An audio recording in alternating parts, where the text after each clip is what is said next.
居晒 P 一綠色鐵騎，其實佢今場就做翻佢對上兩次試習個做啲嘢就係跟前走，但係其實佢 overall 嘅表現都會唔會令到你有啲即係驚喜咧？都預計今日希望 top 3啦，咁佢贏埋當然好啦，因為始終都係三水，唔知道佢下一季會成熟啲會好啲，或者再長多少少。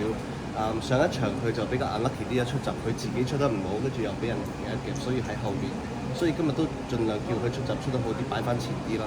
預計個 pacing 都會快嘅，咁有兩個apprentice，點知得一隻，最好就係 sit off 佢做翻佢試閘嗰個走勢。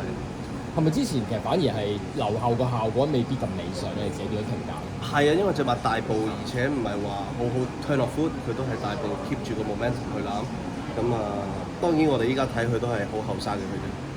最初就頭兩仗佢係跑1400米啊，之後就縮翻落嚟1200，其實係佢自己嘅最佳路程。其實你哋仲係咪喺摸索緊階段定係點樣咧？其實都係摸索嘅，布雲跑過1400之後都建議我跑住1200先啦。佢依一刻未 ready，係啊，佢都應該可能可以再增程，甚至乎做多少少。再一次居晒 P 嘅 thank you，